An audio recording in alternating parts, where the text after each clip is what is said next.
The Capitol was unusually quiet that Thursday morning, as if the thick marble walls themselves were holding their breath. The Senate Oversight Committee was in session, but this wasn't any routine hearing. This was the one that had everyone in Washington buzzing, a rare public showdown between Chief Judge James Boasberg of the FISA Court and Kash Patel, the newly appointed FBI Director under the reinstated Trump administration. Cameras from every major network were trained on the dais. Boasberg, who had served as presiding judge of the United States Foreign Intelligence Surveillance Court and was no stranger to controversy, had issued a scathing memo the previous week. In it, he accused the FBI of withholding critical information about the Jeffrey Epstein case, particularly during Patel's rapid restructuring of the Bureau since his appointment by President Trump just 4 months ago.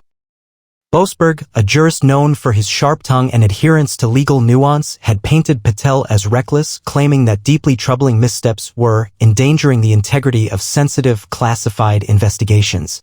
Patel, who had built a fierce reputation as a former Trump aide and national security investigator, didn't take the accusations lightly. Today, he would respond publicly, and he came prepared. As the room settled, Judge Boasberg leaned forward, his tone icy and precise. Mr. Patel, under your directorship, the FBI has reopened the Epstein files without a formal request from the Justice Department. Not only that, but you authorized the release of redacted internal memos that, by all legal precedent, should have remained sealed. Are you aware of the gravity of these actions? Patel smiled, but not with amusement. It was the confident grin of a man who knew something the room didn't. Your Honor, he began, adjusting the single file folder in front of him. I'm not only aware of the gravity, I came today to demonstrate it. Boasberg's eyes narrowed. I must remind you, Director Patel, this is not a political theater. This committee is empowered to. Judge Boasberg, Patel interrupted calmly. You are absolutely right. It's not political theater. It's about accountability. And if you'll allow me just 5 minutes, I can show you why this isn't just about what the FBI did, but what it didn't do under your supervision. A collective murmur rippled through the room. From the folder, Patel pulled out a thumb drive and handed it to a Senate staffer. Within moments, a set of grainy surveillance videos from the Metropolitan Correctional Center in Manhattan filled the massive screen behind him. What you're seeing, he explained, is unreleased footage from the morning Jeffrey Epstein was found dead in his cell. This footage was buried in a sealed internal archive marked, "Do Not Review, Court Ordered." That order, Judge Boasberg, was signed under your own authority, dated August 2019. The judge shifted uncomfortably in his seat. I authorized the sealing of numerous files for national security purposes. But not this one, Patel said firmly, because what this shows isn't a matter of national security, it's obstruction. The room went silent. Patel continued, voice steady. What you're seeing is proof that 2 security officers entered Epstein's block between 3:17 and 3:25 a.m., exactly 41 minutes before his body was discovered. These 2 officers were never interviewed. The logs were altered, and no motion was made to unseal this footage until my office demanded it 3 weeks ago. Boasberg's face reddened. That is a bold accusation, Mr. Patel. It's not an accusation, Your Honor. It's evidence. Senator Josh Hawley, seated at the end of the bench, leaned into his mic. Director Patel, are you suggesting that the court was complicit in concealing evidence related to Epstein's death? Patel paused. Then, slowly, he replied, I'm suggesting that multiple agencies failed the American people. And we need to ask, who benefited from that failure? The room exploded into commotion. Flashbulbs popped. Aides' cell phones rang. Reporters were already scrambling out of the chamber. Boasberg's fingers trembled as he reached for his water. This was only the beginning. Kash Patel's revelation had thrown the hearing into disarray. Networks cut into their scheduled programming. CNN had gone live with a banner screaming Patel drops bomb in Epstein case, secret video unearthed. But the man at the center of the storm, Judge James Boasberg, remained seated, visibly rattled, yet determined to regain control. Director Patel, he said after several long seconds of silence, this hearing was convened to examine the FBI's conduct under your leadership, not to mount a conspiracy trial from the bench. Patel didn't flinch. With all due respect, Your Honor, he said coolly, you can't examine the FBI's conduct in a vacuum. You want to know why we restructured the Bureau? Why we're reopening Epstein's case? It's because for years, powerful institutions, including courts, failed to act. And I brought more than footage today. He opened the folder again, this time laying down a single printed document. heavily redacted but with several names clearly visible. This, he said, is what we've been calling the Blue Flight Manifest. A passenger log not from Epstein's known aircraft, but a second, lesser-known jet that flew under a shell company registered in Malta. It operated between 2012 and 2018. It was kept off the public FAA databases. And until now, its passenger lists were sealed under a 2019 court order signed off by a magistrate under your jurisdiction. Boasberg's voice dropped to a near whisper. That order was classified under protective national interests. And yet, Patel shot back, it contains no names related to intelligence officers or diplomatic channels. What it does contain are the names of 5 former U.S. senators, 2 billionaires, and a sitting member of Congress, all of whom traveled on the jet to Epstein's Caribbean compound. Multiple times? A sharp gasp echoed across the hearing room. Let me be very clear, Patel continued. This is not about political party. There are names on this list affiliated with both sides of the aisle. But every time someone tried to open this file, someone like our field agents, they were met with red tape, unresponsive clerks, or unexplained court delays. Boasberg attempted to interject. Those delays were procedural. No, Your Honor, Patel said firmly. They were intentional, and we have the metadata logs to prove it. He reached for another document. This one contained internal emails between federal clerks, DOJ staffers, and court administrators. One message, dated March 2020, read, per directive from Chambers, delay action on request until further notice. Possible blowback if released during election cycle. Patel looked straight at Boasberg. And the chambers in question were yours. Boasberg's hand clenched the wooden bench. Senator Marsha Blackburn raised an eyebrow. Director Patel, are you suggesting that Judge Boasberg delayed the release of damning Epstein records for political reasons? I'm saying, Patel responded, that Judge Boasberg's court enabled an information blackout for over 4 years. And if we had acted earlier, we might have uncovered a global trafficking network far more expansive than anyone imagined. Cameras turned toward Boasberg. For a moment, his legendary composure cracked. I will remind you, he said, voice shaking slightly, that you are under oath. And I will remind you, Patel said. So is every federal judge. He paused, then delivered his final blow. We have a sealed affidavit from an Epstein associate, someone currently in witness protection, who claims that at least 3 of the names on the Blue Flight Manifest were aware of the trafficking operations. One of those individuals currently chairs a Senate Intelligence Subcommittee.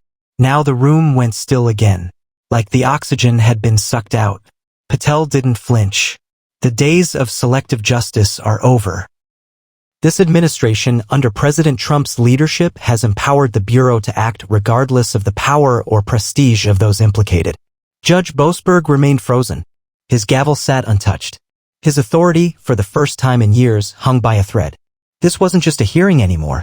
It was war. By the time Kash Patel stepped out of the Capitol building, the world outside had changed. A roaring crowd of reporters, activists, and curious citizens had gathered beyond the security barriers. Chants erupted from opposite ends. Some hailed Patel as a hero, while others accused him of staging a political stunt. Social media was ablaze.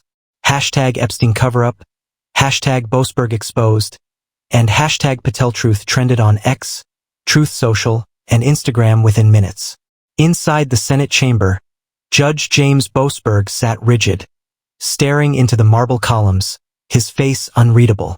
The hearing had adjourned in chaos, multiple senators calling for a recess while the Oversight Committee demanded a closed-door session to verify the authenticity of Patel's materials. But what no one outside the intelligence world yet knew was that Boasberg had already made a move. That night, in a classified meeting room inside the DOJ, Boasberg sat across from Deputy Attorney General Claire Redmond, a longtime bureaucratic figurehead with deep roots in the federal establishment. On the wall behind her was the DOJ seal, stark and menacing under dim lighting. Boasberg didn't mince words. He's coming for everyone. Redmond leaned forward. And he's being allowed to. Trump's given him full authorization. No red tape, no traditional chain of command. They've set up an internal task force that bypasses our vetting system entirely.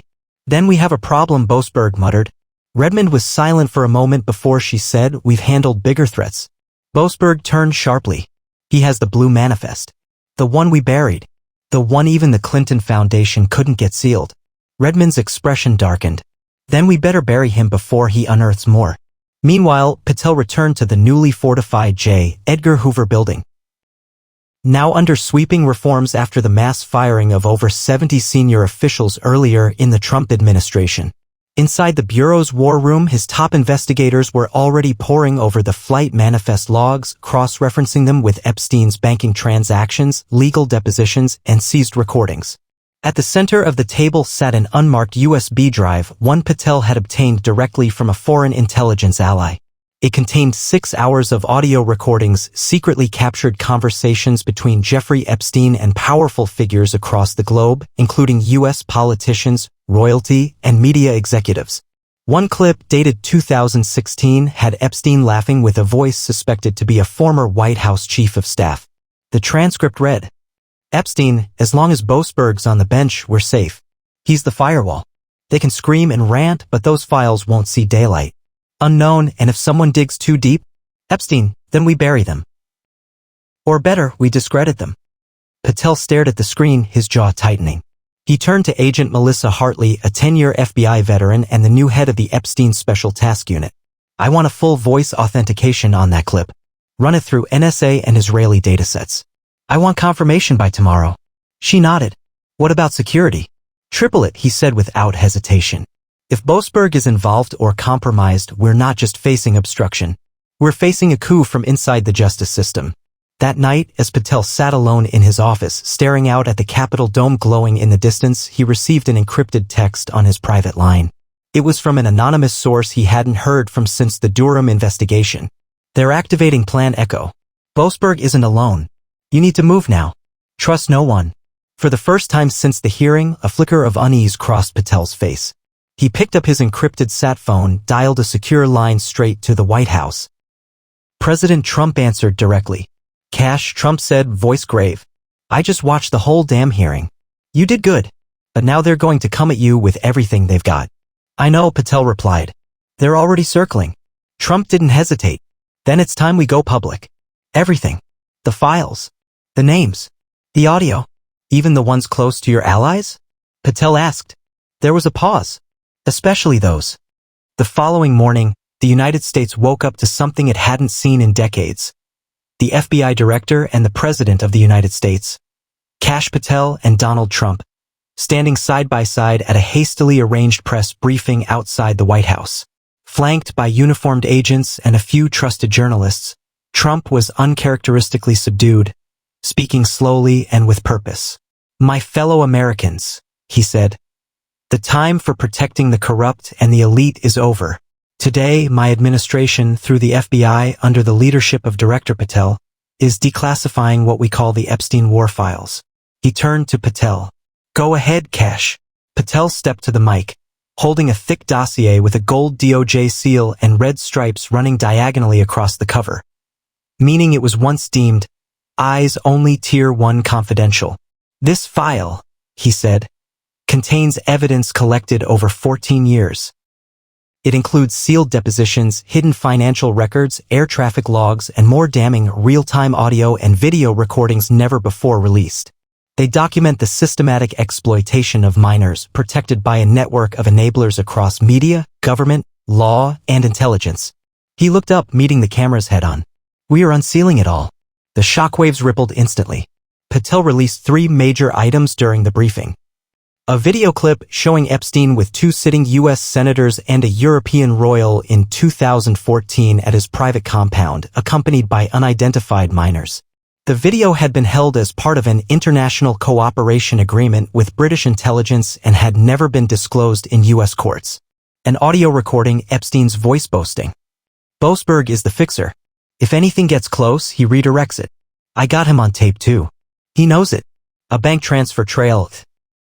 Over $87 million moved between shell companies linked to Epstein and a legal foundation chaired by a now-retired federal judge, with funds passing through a Cayman Islands intermediary that tied back to a Boasberg family trust. As the briefing ended, the nation stood stunned. In minutes, the internet exploded. The left, the right, independents, libertarians, all were reeling. The unthinkable had just happened. A sitting FBI director exposed judicial corruption at the highest levels, backed by a sitting U.S. president. Meanwhile, in a quiet federal courthouse in D.C., Judge Boasberg received the briefing's transcript. His face was pale. For decades, he had operated under the illusion that his insulation, his quiet alliances, his strategic silence would protect him. But now the public had names, faces, voices. A small knock echoed on his chamber door. His law clerk entered, eyes filled with worry. "Sir," she said quietly, "Capitol Police are outside. They're requesting you voluntarily appear before a special counsel for questioning." Boasberg blinked. "Voluntarily?" She nodded. "For now." Elsewhere, at FBI headquarters, Patel convened his task force. The mood was electric. He stood before his core team of analysts, agents, and cyber forensic experts. "This is our only shot," he told them. "The entire deep state will now move against us, politically, legally, and possibly even violently. But we've got something they never expected: public momentum." Agent Hartley asked, "What's the plan if DOJ leadership moves to block further releases?" Patel nodded toward the digital operations lead. "We've already uploaded everything to 3 secure deadman servers. If anything happens to me or the president, the data is automatically released to 40 news agencies, both domestic and international." A quiet awe filled the room. Patel continued, "We're going after the untouchables. But the truth is on our side. And now, for the first time in decades, the people are too." Just then, his phone buzzed. A message from an anonymous, encrypted account flashed. "They're issuing an emergency visa warrant. Against you. Boasberg signed it 4 days ago. The coup has already begun." He stared at it, silent for a moment. Then he looked up. "Deploy Project Sentinel. Full lockdown. And contact the White House. We're moving to Phase 2. "What's Phase 2? Agent Hartley asked. Patel turned and said just one word: indictments. Within 24 hours of the White House press conference, the Epstein war files had rocked Washington to its core. News anchors struggled to keep up with the flood of leaks, testimony, and raw, unfiltered evidence spilling across the internet. In a secure bunker below the FBI's Hoover building, Kash Patel reviewed the final draft of what was now being referred to internally as the indictment wave. 15 sealed federal indictments. 5 subpoenas for sitting U.S. officials. 3 criminal referrals for obstruction, including one directed at Judge James Boasberg. The clock was ticking. But the deep state hadn't gone down quietly. Across town, Boasberg had called in every favor left in his Rolodex. Former DOJ officials. Think tank attorneys. Even ex-intel officers still clinging to past power. A group of them, all gray suits and tight lips, huddled in a shadowy conference room near Georgetown. "This isn't just about protecting one man," said a former CIA deputy director. "This is about maintaining order. If these files go further, it could unravel decades of carefully maintained global partnerships."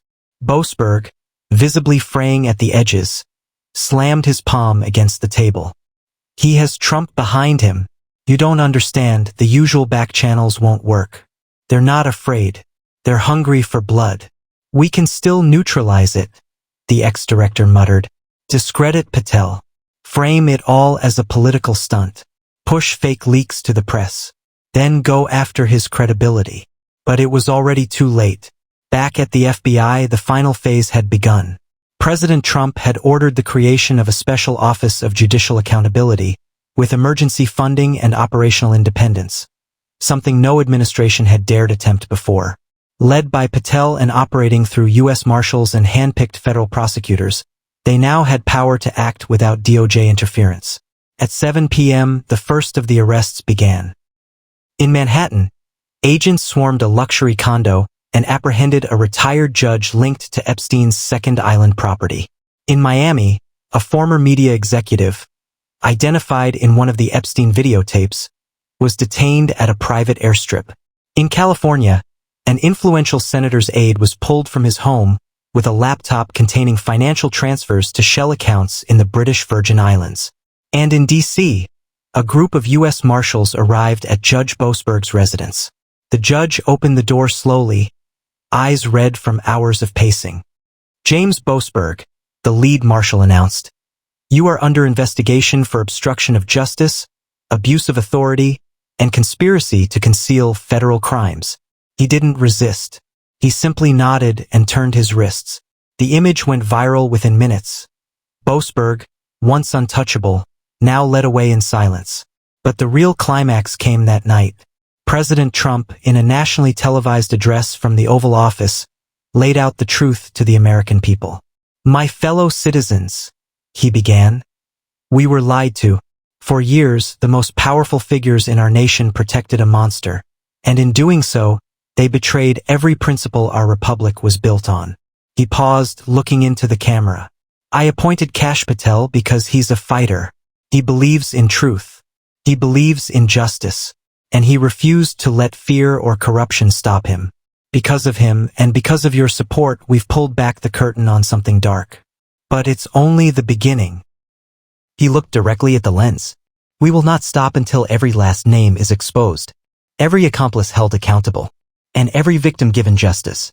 The screen faded to the seal of the United States.